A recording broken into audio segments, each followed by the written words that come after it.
오늘 우리에게 주시는 하나님의 말씀은 신약성경 에베소서 6장 18절에서 20절까지 말씀입니다. 새번역 성경으로 신약 302페이지에 있습니다. 에베소서 6장 18절에서 20절 말씀을 제가 새번역으로 읽어드리겠습니다. 온갖 기도와 간구로 언제나 성령 안에서 기도하십시오. 이것을 위하여 늘 깨어서 끝까지 참으면서 모든 성도를 위하여 간구하십시오. 또 나를 위하여 기도하기를 내가 입을 열 때에 하나님께서 말씀을 주셔서 담대하게 복음의 비밀을 알릴 수 있게 해달라고 하십시오. 나는 사슬에 매여 있으나 이 복음을 전하는 사신입니다. 이런 형편에서도 내가 마땅히 해야 할 말을 담대하게 말할 수 있게 기도하여 주십시오. 아멘. 다시 한번 예배를 드리는 우리 하늘시학교의 성도님들 한 분 한 분, 한 가정 한 가족 주님의 은혜와 평강이 충만하기를 축복합니다. 오늘은 교회 절기로 성령 강림 주일입니다. 예수님이 부활하신 후 50일째 되는 날이죠. 제자들이 예수님께서 약속하신 성령을 기다리며 마가의 다락방에 모여 기도할 때 성령께서 오신 것이 그 유래인데, 성령이 오심으로 제자들의 삶은 완전히 변하게 됐습니다. 그 전까지는 잘 몰랐던 예수님이 왜 죽어야 되고 고난을 받으셔야 되고 왜 부활하셨는가, 그 의미를 이제 깨닫게 되었고요. 깨달으니까 더 이상 집안에만 숨어 있을 수 없어서 밖에 나가서 복음을 전하기 시작했습니다. 그리고 그들의 입술을 통하여서 복음이 전파될 때마다 성령의 놀라운 능력이 나타나서 예수 그리스도의 교회가 세워지기 시작했습니다. 그래서 성령이 오신 이 성령 강림 주일은 교회 탄생일이라고 그렇게 불리기도 합니다. 제자들이 이처럼 많이 달라졌는데 무엇보다도 제자들은요,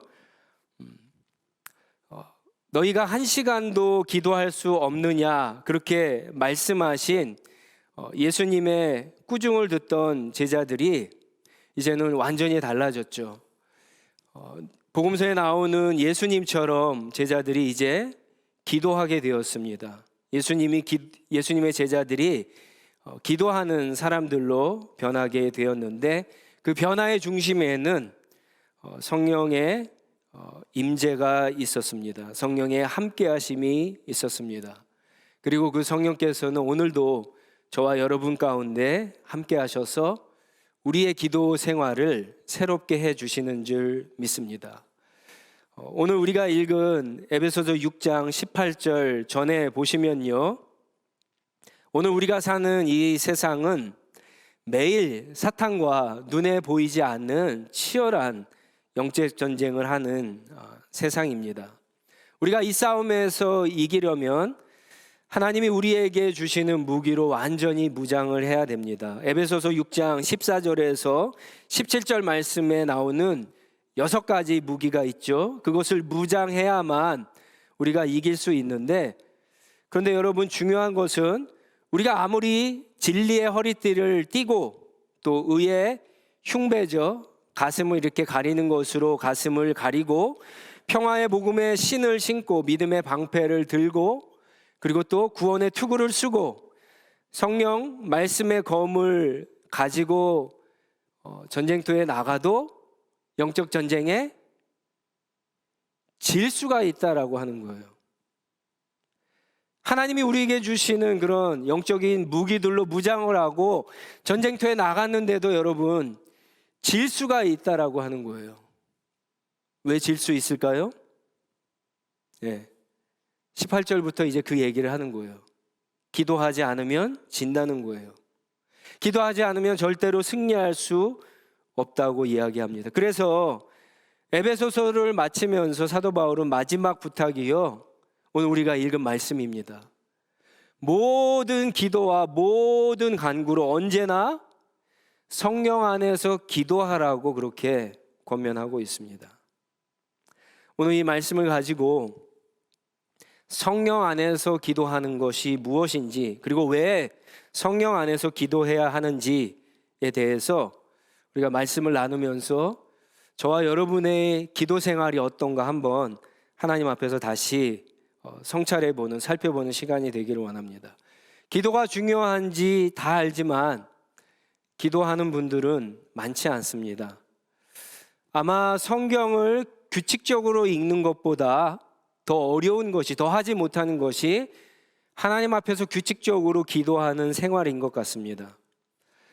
식사 기도를 제외하고는 기껏 어떤 어려운 문제가 생겨야지만 기도하는 것이 우리의 어떤 영적인 모습입니다. 그렇지 않고는 기도하는 사람들, 규칙적으로 기도하는 사람들이 그리 많지 않습니다. 많은 분들이 기도를 하나님과의 대화라고 그렇게 정의를 하죠. 근데 왜 대화하지 않을까요, 하나님과? 어떤 사람들은 유명한 사람들을 한번 보고 한번 사진 찍고 대화하기를 원하는데 하나님과 대화할 수 있는 그런 특권을 우리가 받았는데 왜 하나님과 한마디도 매일 대화하려고 하지 않을까요? 부끄러워서 그럴까요? 아니면 하나님이 너무나 위대하신 거룩하신 분이기 때문에 두려워서 그럴까요? 기도하는 것이 어떤 것보다도 힘든 노동이라서 그럴까요? 기도하는 것이 힘들긴 힘들죠. 기도하는 것이 우리가 찬양을 하는 것보다 재미가 없어서 그럴까요? 늘 똑같은 기도 제목으로 똑같은 내용으로 반복해서 기도하는 것이 지루하기 때문에 규칙적으로 기도하지 못하는 걸까요? 기도해봤자 결과가 뻔하니까 기도하지 않는 걸까요? 기도의 필요성을 나는 못 느껴서 기도하지 못합니까? 아니면 너무 바빠서 기도하지 못하나요? 기도하는 시간이 아까워서 기도하지 못하나요? 아침에 일어나기 힘들어서 기도하지 못하나요? 저녁에 기도하려고 그러는데 자꾸만 어떤 일들이 생겨서 까먹어서 기도하지 못하나요? 저와 여러분들이 아마 규칙적으로 기도하지 못하는 여러 가지 핑계와 변명을 댈 수 있겠지만 말 그대로 다 변명이고 핑계이죠. 진짜 이유가 무엇일까요? 저는 한 가지라고 생각해요. 믿음이 없어서 기도하지 못하는 겁니다. 어떤 사람이 믿음이 있는가 없는가 가장 쉽게 알 수 있는 방법은요, 그 사람의 기도 생활을 물어보면 돼요. 당신은 얼마나 하루에 기도하십니까? 얼마나 규칙적으로 기도하십니까? 기도를 하는가 안 하는가를 보면 그 사람이 믿음을 알 수가 있어요. 다른 모든 것들도 그러지만요, 특히 기도는 그렇습니다. 우리가 하나님을 믿는 것만큼 하나님께 기도할 수 있습니다. 하나님을 아는 것만큼 하나님께 기도할 수 있습니다. 예를 들어서 우리 가운데 어떤 분들은 어떤 병이 걸리면 기도하시는 분이 있어요. 그 사람은 왜 기도하죠? 그 사람 마음속에는요, 하나님은 우리가 병이 걸렸을 때 치료하시는 분이야, 그런 믿음이 있기 때문에, 그런 생각이 있기 때문에 그나마 병에 걸려야지 기도하는 거예요. 아파야지만 기도하는 거예요. 또 어떤 사람은 어떤 문제가 생겨야지만 기도하는 분들이 있죠. 그런 분들 생각 속에서는 하나님은 내가 가진 어떤 문제라도 기도하면 해결해 주시는 해결사라고 하는 생각이 있기 때문에 문제가 생길 때에만 하나님께 기도하는 거예요. 그러면 병에 걸리도 기도하지 않고 어떤 문제가 있어도 기도하지 않는 사람, 정기적으로 기도하지 않는 사람은 어떤 사람입니까? 왜 그럴까요? 하나님이 아무것도 아닌 거예요.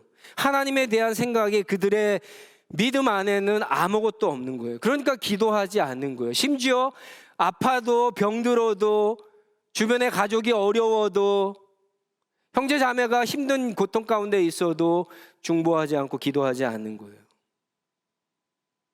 결국 기도하지 않는 것은요, 하나님에 대한 믿음의 문제이기 때문에 그런 거예요. 여러분, 하나님이 어떤 분이세요? 우리가 기도할 때 주기도문에서 배웠지만 하나님은 아버지세요. 하늘에 계신 분이지만 아버지세요. 아빠이고 아버지세요. 그렇죠? 병에 걸려야지만 여러분들은 아버지께 도움을 청합니까? 여러분들은 어떤 문제가 생겨야지만 아버지께 찾아가서 도와달라고 그렇게 부탁을 하세요? 아버지는 그런 분이 아니시죠. 아버지는 나와 매일 함께 살면서 나와 대화하시고 아주 사소한 것까지도 우리 아버지와 부모님과 의논하잖아요. 그게 아버지 아닌가요? 하나님은 의사세요. 우리의 모든 병, 영혼의 질병까지도 치료하시는 의사세요. 하나님은 해결사가 맞습니다. 우리의 인생의 어떤 문제들도 다 해결하실 수 있어요.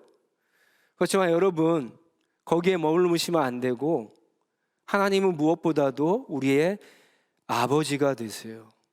하나님이 우리를 구원해 주셨을 때 하나님의 그 극진하신 사랑으로 십자가의 은혜로 성령의 능력으로 우리를 구원해 주셨을 때 하나님이 우리에게 가장 먼저 주신 우리의 특권은 뭐냐? 그것은 우리가 하나님의 자녀가 되었다라고 하는 사실이에요. 여러분, 이것을 잊으시면 안 돼요. 그렇기 때문에 우리는 언제나 어디서나 어떤 상황에서도 어떤 문제에서도 하나님께 아버지 그러고 우리가 기도할 수가 있어야지만 되는 거예요. 특히 오늘 말씀에 보면은요, 성경은 언제나 성령 안에서 기도하라고 말씀하고 있습니다. 성령 안에서 기도한다라고 하는 것은요, 성령의 도움을 받아서 성령을 의지해서 성령의 힘으로 기도하라고 하는 뜻인데, 여러분, 우리가 지금 예배를 드리고 있지만 이 예배도 하나님이 기뻐하시는 합당한 예배가 되기 위해서는 어떻게 해야 되죠? 성령으로 드려야 되는 거예요. 요한복음 4장에 보면 예배하는 자들은 어떻게 드리라고요? 진리와 성령 안에서 드리라고 얘기했잖아요. 성경을 읽을 때 우리가 어떻게 하나님의 음성을 깨달을 수 있다고요? 성령을 통해서만 깨달을 수 있어요. 여러분, 복음이 전파될 때 우리는 아무것도 아니지만 우리가 지금 가지고 있는 우리의 입술을 통해서 나오는 그 복음이 말 그대로 아무것도 아닐 수 있지만 왜 그 복음을 듣는 사람들이 뒤집어지고 왜 생명이 얻는 그런 역사가 나타납니까? 성령이 우리의 복음을 사용하실 때 그런 역사가 나타나는 거예요. 여러분, 기도도 마찬가지입니다. 기도도 우리가 마음껏 하나님 앞에 기도할 수 있어요. 그렇지만 성경이 우리에게 부탁하고 권면하는 것은요, 성령 안에서 기도하라고 하는 거예요. 언제나 성령 안에서 기도하라고 하는 거예요. 왜 그래야 되는가? 3가지 이유만 말씀드리겠습니다. 첫째로, 우리가 성령을 의지하여서 성령 안에서 기도하는 것은 그렇게 할 때만 말씀 안에서 기도할 수 있기 때문에 그렇습니다. 말씀 안에서 기도할 수 있습니다. 두 번째로, 성령 안에서 기도할 때 우리의 기도의 방향 그리고 우리의 기도의 내용이 완전히 달라지기 때문에 성령 안에서 기도해야 됩니다. 그리고 마지막으로, 우리가 성령 안에서 기도해야 되는 이유, 우리가 기도하지 못할 때가 있는데 그럴 때 여러분, 성령께서 친히 우리를 위해서 기도해 주시기 때문에 그렇습니다. 기도하지 않는 것도 문제지만 기도를 잘못하는 것도 문제죠. 기도를 하는데 어떤 사람이 1시간, 2시간을 기도하는데 자기의 욕심, 자기의 정욕을 따라서 그렇게 기도를 한다고 한번 생각을 해보세요. 기도를 자기의 어떤 욕망, 욕심을 쟁취하기, 얻기 위한 수단으로 사용하면서 기도한다고 생각해 보세요. 그런 사람들이 있습니다. 우리 가운데 있을 수도 있어요. 그 기도가 과연 하나님이 기뻐하시는 기도, 하나님이 들어주시는 기도냐? 그렇지 않죠. 여러분, 기도는 성경을 많이 알아도, 인격적으로 성품적으로 아무리 훌륭해도, 여러분 잘 들으세요, 아무리 열심히 신앙생활을 해도, 아무리 자기의 양심이 깨어 있어도 여러분, 항상 올바를 수 있게 기도하는 것은 아니에요. 성령 안에서 기도하셔야 돼요. 왜 그러냐? 여러분, 기도 자체가 아까 이야기했다시피 믿음이기 때문에 그래요. 여러분, 기도의 시작이 어떻게 되죠? 우리가 하나님 앞에 기도할 때 가장 먼저 드는 마음이 어떤 마음인가요? 이런 거잖아요. 하나님이 은혜 주시지 않으면 내가 살 수 없습니다. 이거잖아요. 그렇죠? 하나님, 나는 연약합니다. 하나님, 나는 부족합니다. 여러분, 여기서 시작하는 게 기도 아닌가요? 그래서 하나님 앞에 나아가서 엎드리는 것이 기도 아닌가요? 하나님의 은혜가 아니면, 하나님의 도우시 아니면 치열한 영적인 전투에서 이길 수 없고 하나님의 뜻에 순종하는 삶을 살 수 없다는 그런 겸손한 간절함, 여기서부터 기도가 시작되는 거예요. 여러분, 이것은 성령의 도우심이 아니면 우리가 그렇게 기도할 수 없어요. 우리는 항상 기도하다 보면은요, 우리가 생각하는 어떤 기준, 우리가 생각하고 있는 어떤 목적, 내 뜻, 내 생각, 이것을 자꾸만 하나님 앞에 요청을 해갖고 끈질기게 요구를 해갖고 관철시키려고 하는 그런 마음들이 다 있어요. 그게 타락한 우리의 본성이에요. 그게 연약한 죄된 우리의 본성, 마음이에요. 자꾸만 우리는 성령 없이 기도하다 보면요, 기도의 원래의 의미를 갖다가 자꾸만 왜곡을 해버리죠. 바꿔버려요. 그렇게 기도해도 된다라는 그런 생각으로 기도하게 되는 거예요. 자꾸만 기도를 통해서 성공하고 출세하고 행복을 얻으려는 수단으로 이용하려고 하는 거죠. 이것을 막는 방법은요, 성령 안에서 기도하는 거예요. 성령을 의지해서, 성령의 도움을 얻어서, 그렇죠? 그렇게 기도할 때만 여러분, 우리가 하나님이 기뻐하시는 기도를 할 수가 있는 거예요. 올바른 기도를 할 수가 있는 겁니다. 성령의 도우심을 받는 그런 기도 생활을 저와 여러분들이 할 수 있기를 바랍니다. 성령 안에서 기도하는 것은 또 어떤 분들은 착각을 해요. 방언으로 기도한다거나 아니면 어떤 신비하고 어떤 영적인 상태에서 기도하는 것을 성령 안에서 기도한다라고 생각하는데 그렇지 않습니다. 오히려 성령 안에서 기도하는 것은요, 말씀 안에서 기도하는 것을 의미합니다.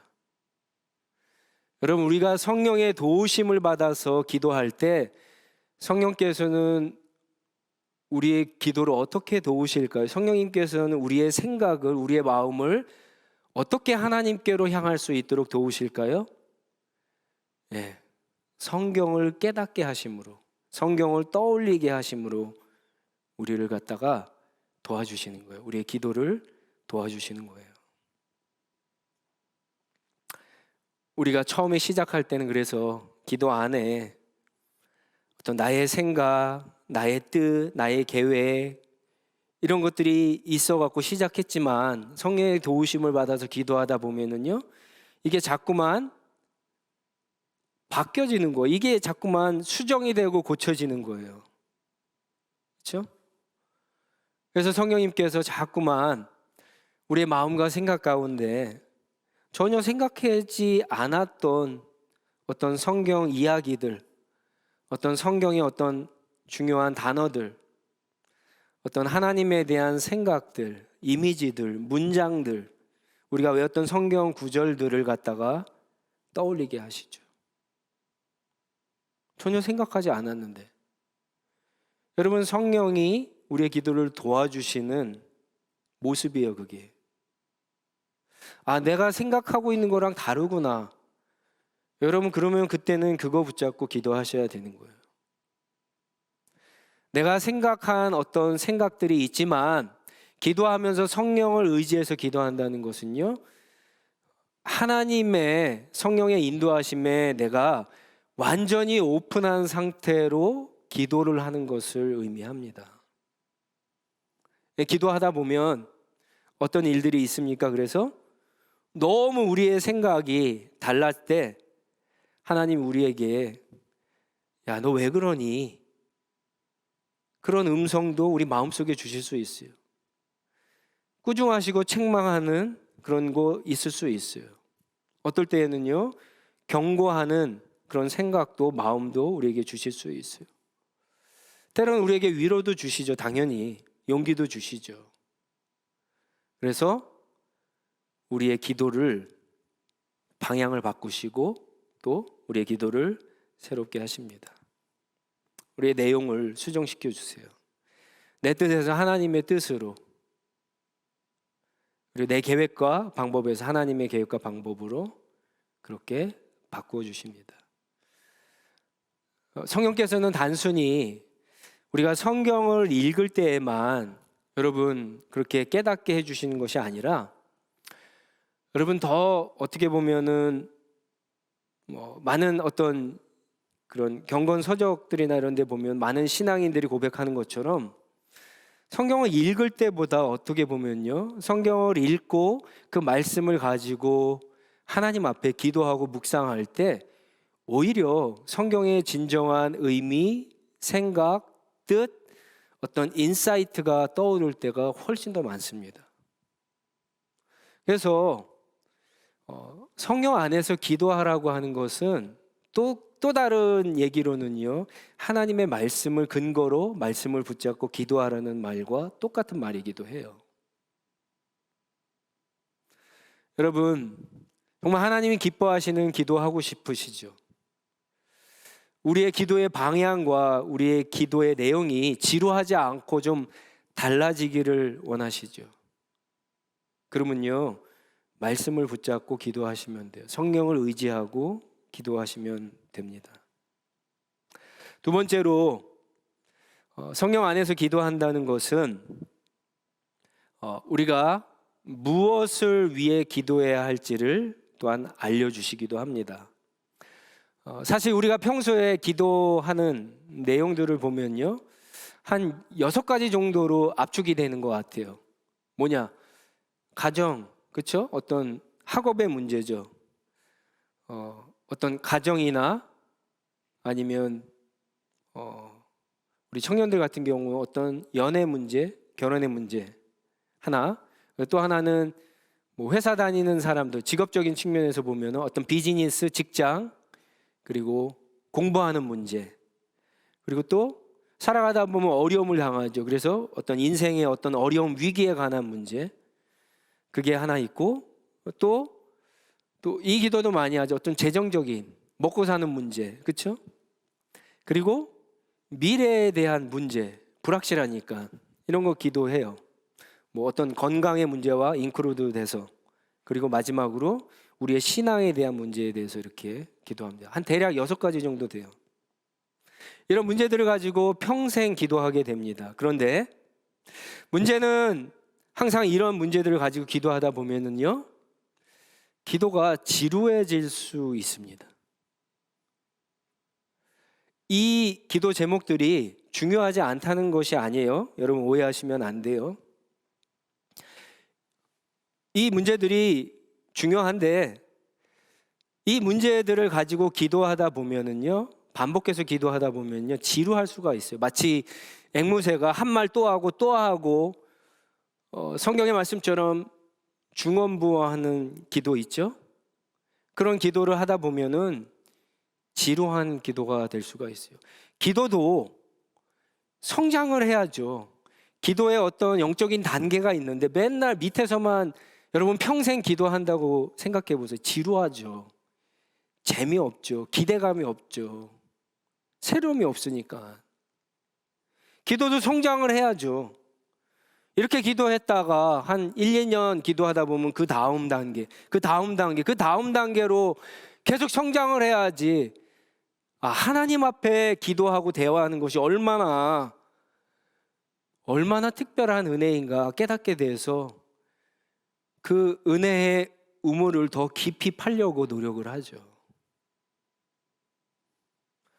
여러분, 그 비결이 바로 성령 안에서 기도하는 거예요. 성령은 우리가 어떻게 기도해야 하는지를 여러분 구체적으로 알려주시고 인도해 주십니다. 내가 기도하는 방향, 내가 기도하는 내용을 완전하게 다르게, 그렇죠? 그렇게 인도해 주시는데 더 자세하게, 더 세밀하게, 더 구체적으로, 더 깊이, 더 넓게 우리의 기도의 내용과 방향을 성령께서 우리를 인도해 주십니다. 마치 똑같은 기도를 그래서 해도, 우리가 다 모여서 똑같이 기도해도요, 오늘 예수님을 믿은 사람의 기도와 30년 동안 기도 생활한 사람의 기도가 같은 기도 제목으로 기도해도 다른 것처럼 여러분 그렇게 달라지도록 하시는 역사가 성령 안에서 기도할 때 나타나는 거예요.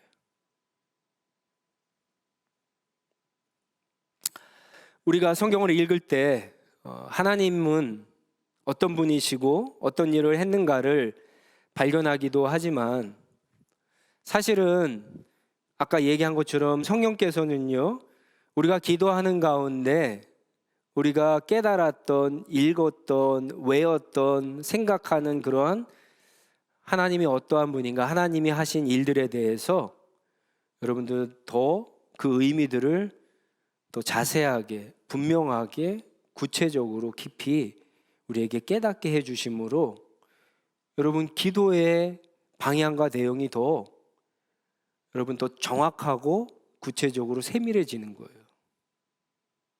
하나님은 이런 것을 좋아할 거야 라고 그렇게 기도를 시작했는데, 기도하는 가운데 성령께서 하나님이 어떤 분이다라고 하는 여러분 그런 인사이트를 여러분 마음과 생각 가운데 주셨다 그러면 여러분의 기도가 하나님은 어떠한 분일 거야 이렇게 애매모호한 기도를 더 이상 드릴 수가 없는 거예요. 어떤 분이신 것을 분명히 알기 때문에 그거에 맞게 우리의 기도의 내용과 방향도 바꾸어져서 수정이 되어서 하나님 앞에 나아가게 되는 거예요. 기도의 단계가 여러분 달라지는 거예요. 그것은 내가 아무리 열심히 기도한다고 되는 것이 아니에요. 아무리 오랜 시간 기도한다고 되는 것이 아니에요. 포인트는요, 비결은 성령 안에서 기도할 때 그런 기도의 영적인 다른 세계가 우리 가운데 열리는 겁니다. 마지막으로 우리가 성령 안에서 기도해야 되는 이유, 성령께서 친히 우리를 위해서 기도해 주시기 때문에 그렇습니다. 두 번째 이유와 연관해서 로마서 8장 26절 말씀을 우리 한번 같이 읽겠습니다. 로마서 8장 26절 말씀입니다. 시작. 이와 같이 성령께서도 우리의 약함을 도와주십니다. 우리는 어떻게 기도해야 할지도 알지 모르지만 성령께서 친히 이루 다 말할 수 없는 탄식으로 우리를 대신하여 간구하여 주십니다. 평소에 기도를 잘하는 사람도 어떤 경우에는요, 어떻게 기도해야 할지 모를 때가 있어요. 어떨 때일까요? 목사도 장로도 신앙생활 평생 했던 사람도요, 어떨 때 이럴 때는 어떻게 기도해야 하지 모를 때가 있어요. 어떤 때냐? 갑자기 사랑하는 사람이 어떤 사고로 죽었을 때, 병원에 갔는데 의사가 당신 이제 생명이 1개월 남았습니다, 그렇게 암 선고를 받았을 때, 어제까지도 사람들이랑 막 웃으면서 이야기하면서 열심히 일하던 직장에서 그날 아침에 바로 해고를 당했을 때, 잘 나가던 비즈니스가 하루아침에 망했을 때, 기가 막히죠. 막막해요. 여러분, 그런 인생의 어려운 순간을 맞으면 기도 사실은 어떻게 해야 될지 잘 모를 때가 있어요.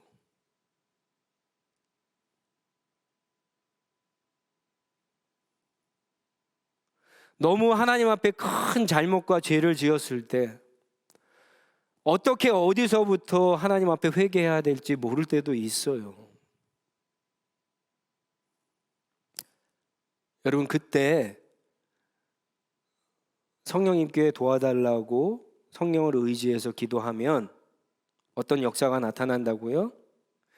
성령께서 말할 수 없는 탄식으로 나를 위해서 기도해 주신다고 여러분 로마서 8장 26절에 그렇게 이야기하고 있습니다. 믿으셔야 돼요. 성령께서 나를 대신해서 기도해 주신다. 말할 수 없는 탄식, 되게 어려운 본문이에요. 이 본문에 대해서 여러 가지 해석이 있지만 정확히 뭔지는 몰라요. 그런데 저는 이 말할 수 없는 탄식으로 성령께서 기도하신다고 하셨을 때 아마 이런 것이 아닌가 한번 생각을 해봤어요. 우리가 아까 그런 경우를 당하면 어떻게 기도하죠? 저는 제 경험으로는 한 문장밖에 나오지 않아요. 이런 거예요.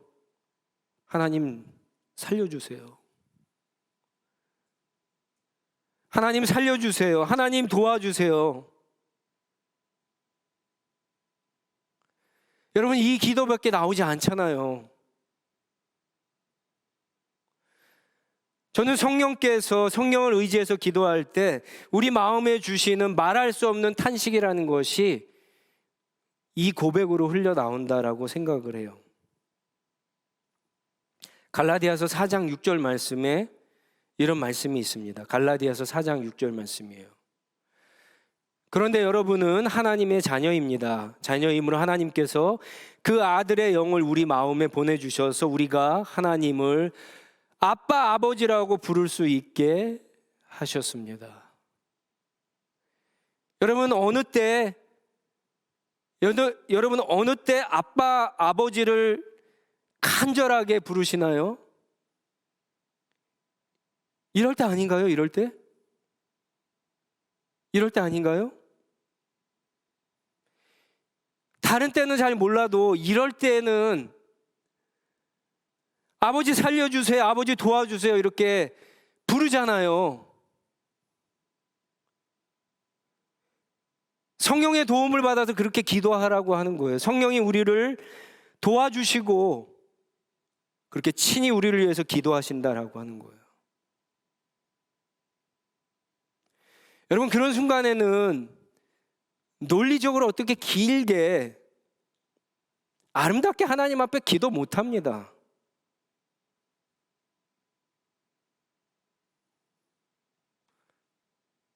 이 기도밖에 못하는 거예요. 근데 여러분, 확신하건대 하나님은 이 기도를 들어주십니다.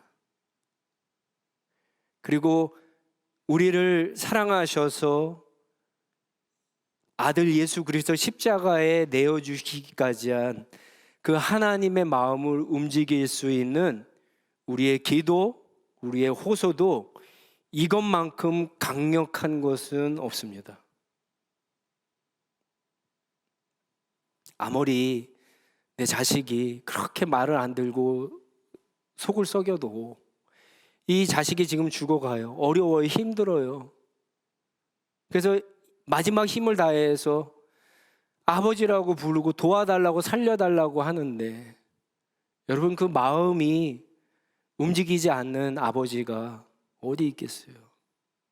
하물며 하나님께서 우리가 그렇게 살려달라고 도와달라고 기도할 때 왜 도와주시지 않고 왜 살려주시지 않겠어요?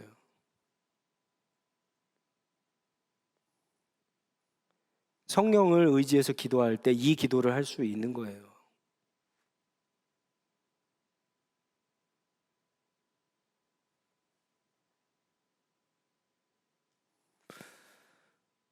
여러분, 세 가지 꼭 기억하시기 바랍니다. 그 외에도 되게 많아요. 그렇지만 말씀을 준비하면서 이 세 가지는 꼭 나눠야 되겠다 싶어갖고 여러분에게 시간상 이 세 가지만 나눕니다. 성령 안에서 왜 기도해야 된다고요? 말씀 안에서 기도할 수 있기 때문에. 그리고 성령 안에서 기도할 때는요, 하나님이 기도할 내용 방향을 더 구체적으로 디테일하게, 세밀하게, 깊이 있게, 자세하게 알려주시기 때문에 그래요. 그리고 성령으로 기도해야 되는 이유는 우리가 기도하지 못할 때조차도, 그렇죠? 성령께서 말할 수 없는 탄식으로 나를 위해서, 우리를 위해서 기도해 주시기 때문에 그래요. 그래서 여러분, 우리가 기도하지 않아도 되는 상황이나 때나 시간은 없는 거예요. 오늘 본문에는 언제나 항상 기도하라고, 성경에서 기도하라고 얘기했지만 우리가 잘 아는 것처럼 데살로니가 전서 5장에는 뭐라고요? 쉬지 말고 기도하라. 똑같은 얘기예요. 성경에 그런 대목들이 너무 많아요. 그게 뭐냐? 기도하지 않으면 안 된다라고 하는 거예요. 제가 한 번은 처음 가본 트레일을 걷다가 두 갈래 길이 나왔어요. 어느 길로 가야지 더 빠른 길인지 잘 몰랐고, 물론 가면은 언젠가 가다 보면 길이 나오겠죠. 근데 어느 길로 가야지 더 빠른 길인지 몰라갖고 제가 핸드폰을 꺼내서 GPS를 켰어요.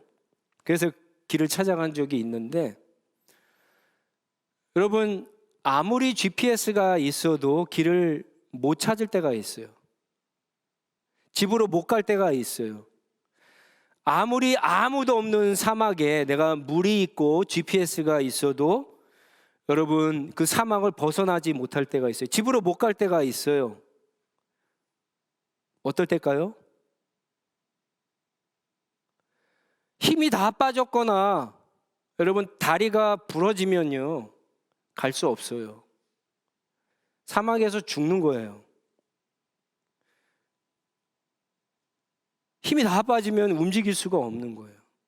아무리 물이 있고 GPS가 있어도요, 혼자서는 절대로 갈 수 없어요. 사막을 벗어날 수가 없습니다. 그래서 함께 기도하는 사람들이 필요하고요. 그리고 여러분, 성경이 우리 인생의 GPS라고 한다면 건강한 영적인 우리의 체력을 유지하는 것은 여러분, 기도예요. 기도.